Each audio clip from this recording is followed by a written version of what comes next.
నమస్కారం, వార్తలకు స్వాగతం. ముందుగా ముఖ్యాంశాలు. టీడీపీ అధినేత నారా చంద్రబాబు నాయుడు మీడియా సమావేశం, పలు అంశాలపై వివరణ.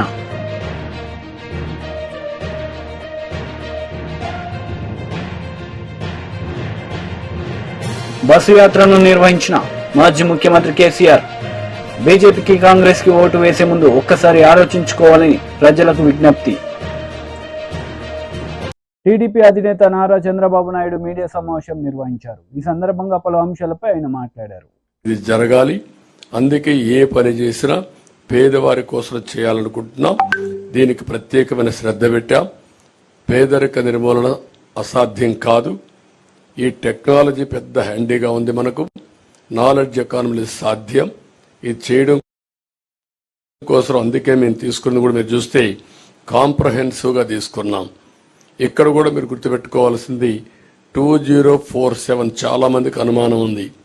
ఎట్లా చేస్తారని చెప్పి మాట్లాడుతున్నారు మా క్రిటిక్స్ అందరూ.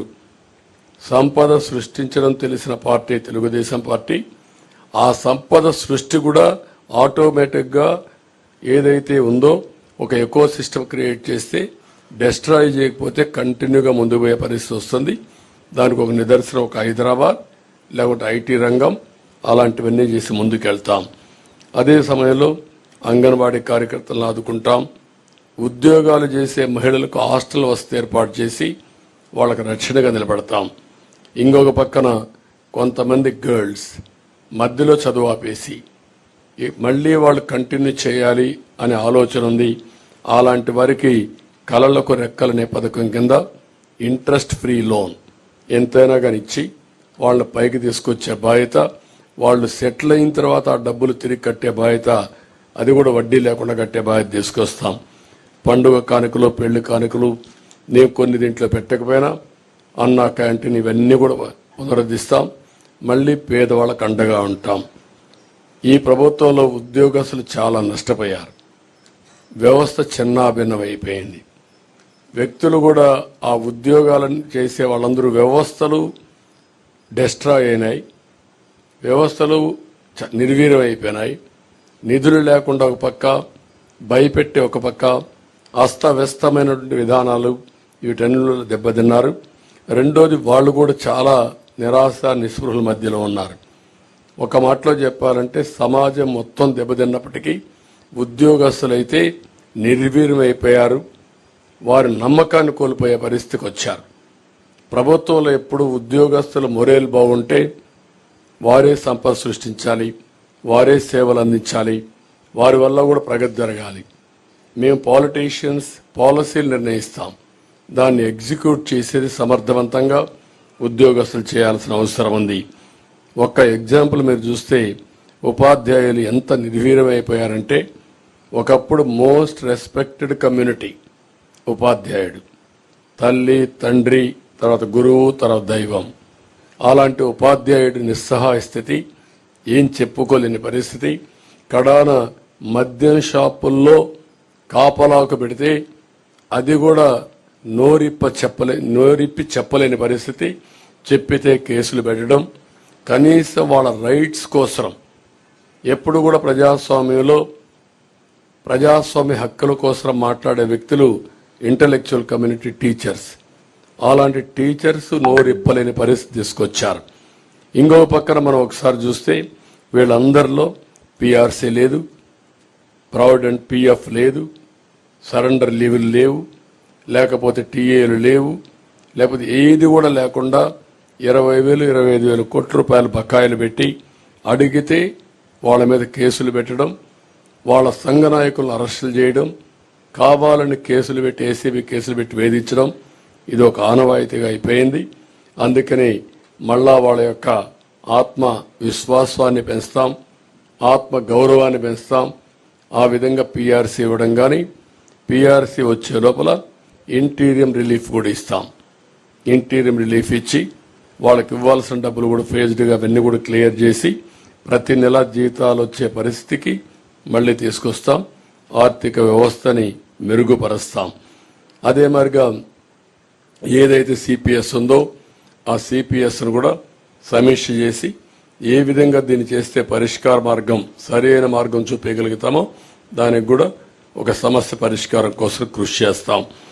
ఇది కాకుండా తక్కువ జీతాలు పొందే అవుట్ సోర్సింగ్ కానీ, లేకపోతే అంగన్వాడీ కానీ, లేకపోతే మీకు పోలీసు వ్యవస్థల్లో ఉండే వీళ్ళందరికీ కానీ వాళ్ళందరినీ ఏ విధంగా చేయాలి అవన్నీ చేస్తాం. వాలంటీర్స్ కూడా ఒక 10,000 రూపాయలు వేతనం పెంచుతాం. పాడి పరిశ్రమ స్వయం ఉపాధికి ఉపయోగపడుతుంది. దీన్ని కూడా పెద్ద ఎత్తున అభివృద్ధి చేస్తాం. ఇది కాకుండా కాపు సంక్షేమం కోసం ఒక 15,000 కోట్ల రూపాయలు ఖర్చు పెడతాం. ఇప్పుడు ఫస్ట్ లో మీరు చూస్తే ఈబీసీ తీసుకొచ్చాం. ఈబీసీ తీసుకొచ్చినప్పుడు పోలవరంలో వారాహి విజయబేరి బహిరంగ సభలో పవన్ కళ్యాణ్ పాల్గొన్నారు. ఈ సందర్భంగా ఆయన ప్రసంగించారు. పాస్పోర్ట్ మీద ప్రధానమంత్రి గారు మోదీ గారు అయ్యారని చెప్పి ప్రధానమంత్రి గారి ఫోటో వేసుకోవట్లేదు కదా. అలాగే డ్రైవింగ్ లైసెన్స్ మీద ఆంధ్రప్రదేశ్ రాజముద్ర ఉంటుంది, లేదంటే Indian union motor driving licence అని ఉంటుంది, కానీ జగన్ ఫోటో ఉండదు. మన దరిద్రం ఏంటంటే ప్రతి పాస్ పుస్తకం మీద ఒక చిరాకైన నవ్వుతోటి జగన్ ఫోటో కనిపిస్తుంది. నీ ఫోటో ఎందుకు వేసుకోవాలయా? మీరు అడగాలి. యువత పవర్ స్టార్ అని మాట్లాడతారు మీరు కూర్చోబెట్టి. మీరు అడగాల్సింది జగన్ ని. ఈ కోపం, ఈ స్లోగనీరింగ్ వైసీపీ వాళ్ళ మీద చూపించండి, వాళ్ళ నాయకుల మీద చూపించండి. మీ ఫీజు రీఎంబర్స్మెంట్లు మీకు వచ్చినాయి? ఎవరికన్నా ఫీజు రీఎంబర్స్మెంట్లు వచ్చినాయా మీకు? ఫీజు రీఎంబర్స్మెంట్ రాకపోతే ఏం చేస్తాం? ఎవరిని అడగాలి? కోపాన్ని ఎవరి మీద చూపిస్తాడు? ఎన్నికల్లో మీరు చూపించాలి మీరు. అలాగే land titling act, Jagan land grabbing act కి మన పాస్ పుస్తకాల్లో జగన్ బొమ్మ వేసేసుకున్నాడు. మనకి సరిహద్దు రాళ్లలో జగన్ బొమ్మ.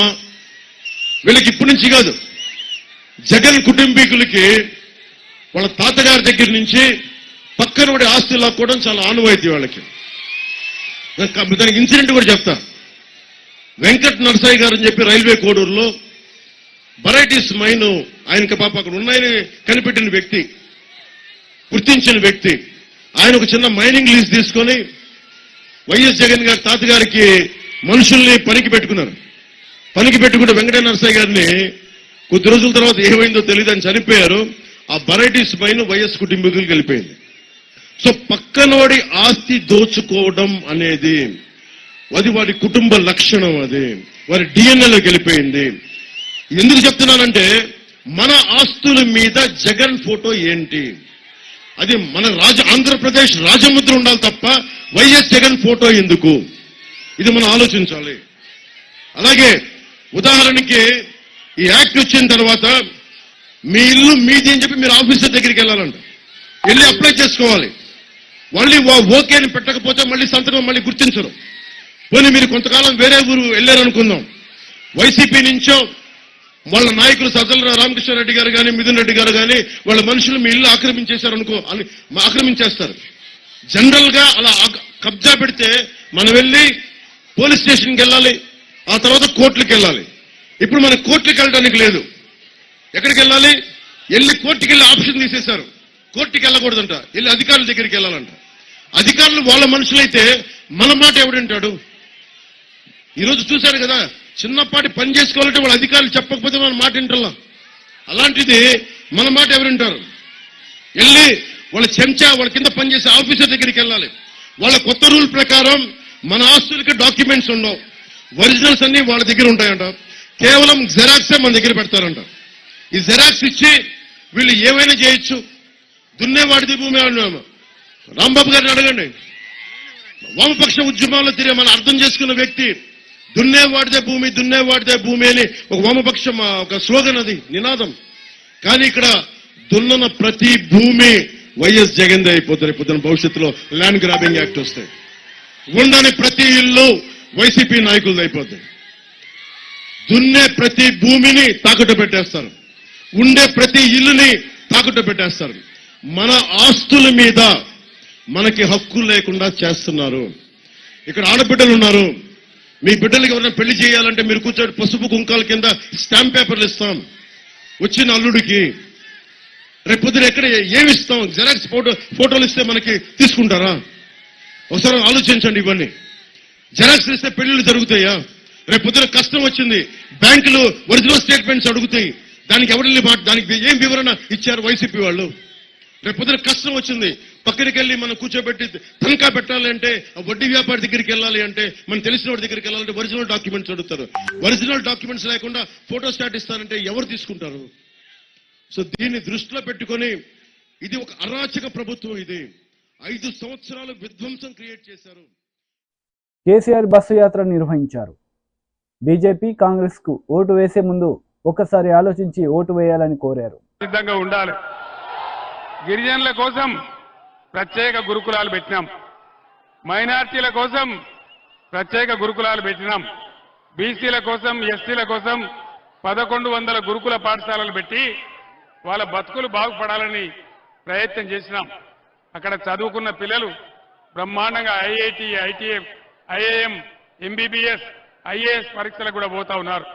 మంచి ఫలితాలు తెస్తా ఉన్నారు. ఈరోజు తెలంగాణ రాష్ట్రంలో నేను ముఖ్యమంత్రిగా ఉన్నప్పుడు ఓవర్సీస్ స్కాలర్షిప్ దళిత బిడ్డలకు, గిరిజన బిడ్డలకు, ముస్లిం మైనారిటీలకు అందరికీ కూడా 20 లక్షల స్కాలర్షిప్ ఇచ్చినాం. ఈరోజు 20 లక్షల స్కాలర్షిప్ ఇస్తున్నారా? ఓవర్సీస్ స్కాలర్షిప్ ఇస్తున్నారా? ఫీజు రియంబర్స్మెంట్ ఇస్తున్నారా? మరి ఏం చేస్తున్నారు? డబ్బులు ప్రభుత్వం ఏం చేస్తా ఉంది? దయచేసి మీరు ఆలోచన చేయాలి. గిరిజనుల కోసం చరిత్రలోనే ఎప్పుడు లేనటువంటి బంజారా హిల్స్లో బంజారాల కోసం బంజారా భవన్ గాని, కుమరం భీం పేరు మీద ఆదివాసీ భవన్ గాని కట్టినాం. ఎప్పుడైనా ఏ ప్రభుత్వం అన్నా కట్టిందా? కోట్ల రూపాయలు పెట్టి గిరిజన బిడ్డల కోసం రాజధాని నడిబొడ్డున 75 సంవత్సరాల స్వాతంత్రంలో మొదటిసారిగా బ్రహ్మాండంగా మీకు గిరిజన భవనాలు కట్టించినాం. మీ అందరూ కూడా ఒక ఆలోచన చేయాలి. కరెంటు కాట కలిసింది.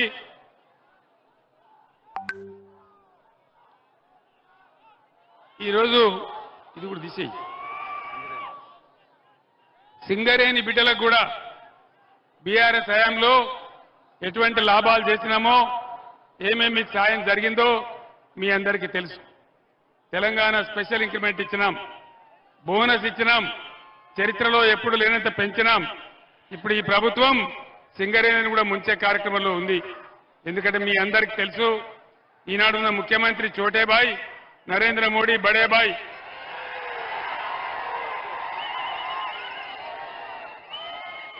నేను ముఖ్యమంత్రిగా ఉన్నప్పుడు మనకు సింగరేణి బొగ్గు ఉండంగా కూడా ఇదే నరేంద్ర మోడీ మీరు అదాని ఆస్ట్రేలియా నుంచి తెచ్చేటువంటి బొగ్గు దిగుమతి చేసుకోవాలి అని నా మీద పంచాయతీ పెట్టినాడు. నేను ఆ రోజు చెప్పిన, మాకే సింగరేణి ఉంది, మాకే బొగ్గు ఉంది, నీ ఆస్ట్రేలియా బొగ్గు మాకెందుకని చెప్పి ఎట్టి పరిస్థితులలో 1 టన్ను కూడా కొనమని చెప్పి నేను చెప్పినాను. సింగరేణిని కాపాడడానికి ప్రయత్నం చేసినాం. మరి దయచేసి మీరు ఆలోచన చేయాలి. ఈరోజు ఏది కూడా జరగల. రైతు బంధు రాలే, కరెంటు రాలే, రుణమాఫీ కాలే, అన్ని హామీలు కూడా అరచేతిలో వైకుంఠం చూపించి గోల్మాల్ చేసి గద్దెకెక్కిన కాంగ్రెస్ ప్రభుత్వం ఘోరమైనటువంటి పనులు చేస్తా ఉంది. జిల్లాలను కూడా తీసేస్తా అంటా ఉన్నారు. జిల్లాలు ఎందుకు పెట్టినా? మనకు పనిలేక పెట్టినామా? ప్రజలకు పరిపాలన చేరువ కావాలని, అందరికీ అందుబాటులోకి రావాలని కొత్తగూడెం జిల్లా చేయడమే కాదు, బ్రహ్మాండమైన కలెక్టర్ కార్యాలయం కట్టుకున్నాం, అద్భుతమైన కలెక్టరేట్ కట్టుకున్నాం. ఇవన్నీ కూడా తీసేస్తామని మాట్లాడుతూ ఉన్నారు. నరేంద్ర మోడీ బీజేపీ ప్రభుత్వం 10 ఏళ్ల కింద దేశంలో గద్దెకెక్కితే ఒక్క హామీ అన్న నరేంద్ర మోడీ నెరవేర్చండా? బేటీ పడావో బేటీ బచావో ఎక్కడన్నా కనబడ్డదా? అమృత్ కాల్ వచ్చిందా? అచ్చే దిన్ వచ్చిందా? ఇలా ప్రపంచంలో మన రూపాయి వాల్యూ ఎంత? 83 రూపాయలు. $1కు 83 రూపాయలు. నరేంద్ర మోడీ అంత దరిద్రమైనటువంటి పరిపాలన మళ్ళా చూడం మనం. అంత దుర్మార్గమైన పాలన, మతాలకు పంచాయతీ పెట్టి మనకు ఉద్వేగం రేపి ఓట్లు దొబ్బుకున్నాడే తప్ప ఏ ఒక్క మంచి పని కూడా జరగలే. అమృత్ కాల్ అన్నాడు, వచ్చిందా? ఏ ఒక్క మంచి పని అన్న జరిగిందా? ఇవన్నీ జరగకపోగా ఇవాళ ఏమంటున్నాడు నరేంద్ర మోడీ, నేను గోదావరి నదిని ఎత్తుకపోయి తమిళనాడుకు కర్ణాటక ఇస్తా అంటున్నాడు. తెలంగాణకున్న ఒకే ఒక్క ఆధారం గోదావరి నది. ఆ గోదావరి నది కూడా పోతే మన బతికేం కావాలి? భద్రాచలం దగ్గర దుమ్ముగూడెం సమీపంలో ఖమ్మం జిల్లాలోని ఎత్తైన ప్రాంతాలు ఏనుకూరు కావచ్చు, జూలూరుపాడు కావచ్చు, ఇంకా కిందికున్న మండలాలు కావచ్చు. ఎంపీ విజయసాయిరెడ్డి మీడియా సమావేశం నిర్వహించారు. ఈ సందర్భంగా పలు అంశాలపై ఆయన వివరణ ఇచ్చారు. మా యొక్క తప్పకుండా 7కు 7 అసెంబ్లీ స్థానాలు కైవసం చేసుకుంటాం. నెల్లూరు పార్లమెంటు స్థానాన్ని కూడా కైవసం చేసుకుంటామన్నటువంటి దృఢ విశ్వాసంతో మేము ఎన్నికలకు వెళ్తా ఉన్నాం. తప్పకుండా 7 అసెంబ్లీ ఈ యొక్క పార్లమెంట్లో ఉన్నటువంటి 7 శాసనసభ్యులు ఒక సహకారంతో ఈ యొక్క కళ సాకారం అవుతుంది అన్నటువంటి దృఢ విశ్వాసం మా అందరిలో కూడా ఉంది. నెల్లూరు ప్రగతికి సంబంధించి లోక్సభ స్థాయిలో మొత్తం 7 అసెంబ్లీ స్థానాలకు సంబంధించి 46 హామీల్ని మీరు ఇప్పుడు పొందుపరిచిన విధంగా చూశారు మేనిఫెస్టోలో. ఈ 46లో పార్లమెంటు నియోజకవర్గ పరిధిలో 20 అంశాలున్నాయి, వాగ్దానాలు ఉన్నాయి. అసెంబ్లీ పరిధిలో 26 హామీలను మేనిఫెస్టోలో పొందుపరచడం జరిగింది. 20+26 రెండు కలిపి 46 వాగ్దానాల్ని చేయడం జరిగింది. ఇక అసెంబ్లీ నియోజకవర్గాలన్నిటిలో కూడా విస్తృతంగా పర్యటించి ప్రజాభిప్రాయ అందరూ కూడా పార్టీ కార్యకర్తల్ని అందరి దగ్గర నుంచి కూడా అభిప్రాయాలు సేకరించిన తర్వాత ఈ జిల్లా ప్రగతికి నియోజకవర్గాల వారీగా ప్రతిపాదనలు తీసుకొని ఈ యొక్క లోకల్ మేనిఫెస్టోని మా యొక్క గౌరవ అధ్యక్షులు ఇచ్చినటువంటి స్ఫూర్తితో, పార్టీ అధ్యక్షులు గౌరవ ముఖ్యమంత్రులు ఇచ్చినటువంటి స్ఫూర్తితో దీన్ని మనం తయారు చేసుకోవడం జరిగింది. అన్ని వాగ్దానాల్ని తప్పకుండా నెరవేర్చగలమన్నటువంటి దృఢ విశ్వాసం మా అందరిలో కూడా ఉంది. పూర్తి బాధ్యత, దీన్ని అమలు చేసేటటువంటి పూర్తి బాధ్యత, దీన్ని అంకిత భావంతో కార్యరూపంలోకి తీసుకొచ్చి కార్యరూపంలోకి తీసుకొస్తామనని నేను, మా అందరూ శాసనసభ్యులందరం కూడా సంయుక్తంగా ఈ యొక్క ప్రెస్ కాన్ఫరెన్స్ని ద్వారా పాత్రికేయ మిత్రుల ద్వారా మేము నెల్లూరు పార్లమెంటు ప్రజలందరికీ కూడా తెలియజేసుకుంటా ఉన్నాం. ఇక మరికొన్ని అంశాలను కానీ చర్చించాల్సి వస్తే, మీరు నిన్నను ఈరోజు చంద్రబాబు నాయుడు మేనిఫెస్టోను విడుదల చేయడం జరిగింది. ఇప్పుడు జనసేన, బీజేపీ, టీడీపీ కూటమిగా ఏర్పడి మేనిఫెస్టోలో మాత్రం చాలా ఏదో తెలివైన వాడిని అనుకుంటాడు చంద్రబాబు. ఇది జనసేన, తెలుగుదేశం పార్టీ అధినేతల ఫొటోస్ మాత్రమే దానిలో ఉన్నాయి. బీజేపీ అధినేత మోడీ గారి ఫోటో ఎందుకు లేదు అన్నటువంటి విషయాన్ని నేను ప్రశ్నిస్తా ఉన్నాను. ఇదే మీరు 2014లో తీసుకుంటే మోడీ గారి ఫోటో ఉంటుంది, కానీ ఇప్పుడు మోడీ గారి ఫోటో దీనిలో మాయమైంది.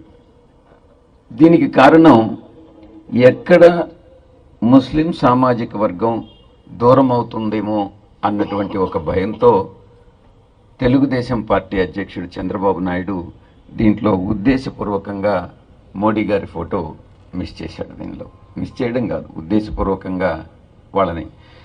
ఇంకొక విషయం కూడా, బీజేపీ గతంలో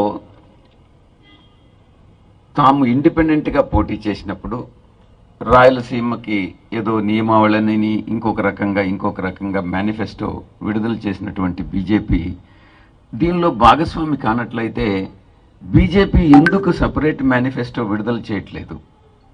బీజేపీ సపరేట్ మేనిఫెస్టో విడుదల చేయలేదు అని అంటే దీంట్లో భాగస్వామి అయి ఉండాలి కదా, దీంట్లో బీజేపీ కూడా ఇంక్లూడ్ అయి ఉండాలి కదా. ఇదంతా కూడా ఉద్దేశపూర్వకంగా ఒక రకమైనటువంటి భయంతో, ముస్లిం సోదరులు ఎక్కడ ఓటేయరు అన్నటువంటి ఒక భయంతో ఇదంతా కూడా చంద్రబాబు నాయుడు చేస్తున్నటువంటి కుట్ర అన్నటువంటి విషయాన్ని అర్థం చేసుకోవాలి. అనేక సమావేశాల్లో ఒక విషయాన్ని నేను సూటిగా ప్రశ్నించాను. రాబోయేటటువంటి 5 సంవత్సరాలు సంతనూతలపాడులో స్వర్ణాంధ సహకార యాత్రలో పాల్గొన్నారు నందమూరి బాలకృష్ణ. ఈ సందర్భంగా పలు అంశాలపై ఆయన మాట్లాడారు. విదేశీ విద్యను పెట్టుకున్నాడు.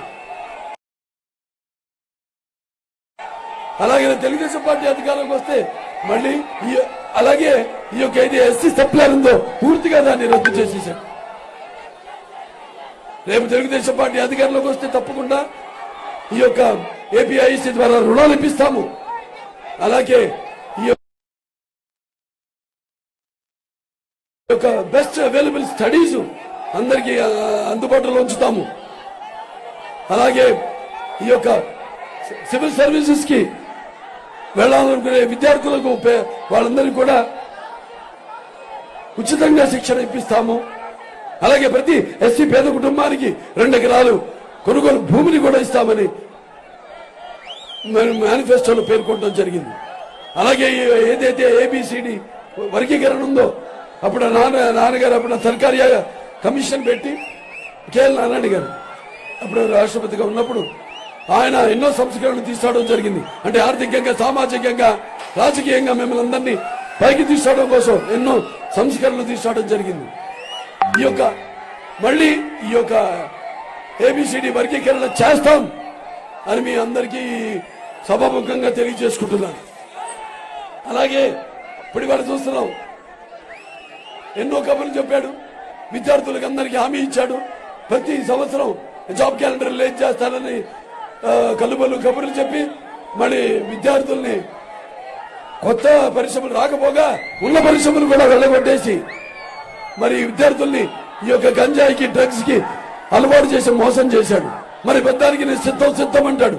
1600 ప్రజల ధనాన్ని మొత్తం రాష్ట్రం అంతా హోర్డింగులు పెట్టించాడు. నేను సిద్ధమని. మరి ఈ విద్యార్థులకి సమాధానం చెప్పడానికి సిద్ధమా?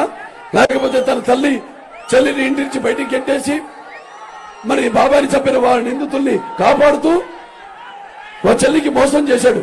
మరి వాళ్ళకి సమాధానం చెప్పడానికి సిద్ధమా? అలాగే ఉద్యోగస్తులు ఉన్నారు. సిపిఎస్ వచ్చిన వారం రోజుల్లో సిపిఎస్ రద్దు చేస్తాడని మాటిచ్చాడు. మోసం చేశాడు వాళ్ళు ఉద్యోగస్తులు. వాళ్ళందరినీ సమాధానం చెప్పడానికి సిద్ధమా? నా బీసీలు, నా ఎస్సీలు, నా ఎస్టీలు, నా మైనారిటీలు అంటూ మరి సవాల్ని డోర్ డెలివరీ చేయించి ఒక కుటుంబం రైలు కింద పడి ఆత్మహత్య చేసుకుంటే మరి వాళ్ళందరికీ వాళ్ళ ప్రాణాలు తిరిగి ఇవ్వడానికి సిద్ధమా? లేకపోతే ఒక పిల్లాడు తన అక్కని వేధిస్తున్నారని అడిగితే కెరోసిన్ పోసి అతన్ని తగలబెట్టి చంపేశారు. మరి అతని వాళ్ళ కుటుంబ సభ్యులకి వాళ్ళ కన్నీళ్లు తొడవడానికి సిద్ధమా? లేకపోతే ఒక రాజధాని లేని రాష్ట్రం, అటేమో అమరావతి రైతులు ఉద్యమిస్తుంటే వాళ్ళని అవహేళన చేస్తూ ఆ రైతులకు మరి సమాధానం చెప్పడానికి సిద్ధమా? లేకపోతే ఇక్కడ పోలవరాన్ని గోదావరిలో కలిపేసి తనని బ్లాక్ లిస్ట్ లో పెట్టిన తనని తన ప్రభుత్వాన్ని బ్లాక్ లిస్ట్ లో పెట్టిన కాంట్రాక్టర్లకి మరి బిల్లులు చెల్లించడానికి సిద్ధమా? లేకపోతే ఈ యొక్క రైతు వ్యవస్థ ఏదైతే ఉందో దాన్ని రద్దు చేసి మరి ఎంతో మంది రైతుల ఆత్మహత్యలకు మన దేశంలోనే మొదటి స్థానంలో పెట్టిన మరి రైతులకు సమాధానం చెప్పడానికి సిద్ధమా? లేకపోతే ధరలు ఆకాశానికి అంటుకుంటున్నాయి. ఇవాళ మన విద్యుత్ ఛార్జీలు 7 సార్లు పెంచాడు. అలాగే ఆర్టీసీ ఛార్జీలు 5 సార్లు పెంచాడు. అలాగే పెట్రోల్ డీజిల్ ధరలు పెంచాడు. అలాగే ఇంటి పన్ను, నీటి పన్ను, ఆస్తి పన్ను, చివరికి చెత్త మీద పన్ను కూడా వేసి పెంచేశాడు. వాటిలన్నింటినీ తగ్గించడానికి సిద్ధమా? జగన్, ఇక నీ మోసాలు, నీ పొగరు నడుము విరిచే రోజు వచ్చింది. నీ అహంకారాలు తెగిపడే సమయం వచ్చింది. అణువణువులో నిండని నీ అహంకారవంతమైన. వార్తలు ముగించే ముందు ముఖ్యాంశాలు మరోసారి. టీడీపీ అధినేత నారా చంద్రబాబు నాయుడు మీడియా సమావేశం, పలు అంశాలపై వివరణ.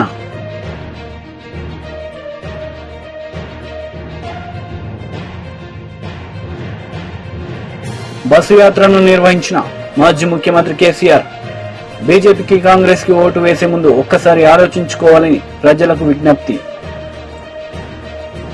ఈ వార్తలు ఇంతటితో సమాప్తం. తిరిగి ప్రసారమయ్యే వార్తల్లో మళ్ళీ కలుద్దాం. అంతవరకు సెలవు. నమస్తే.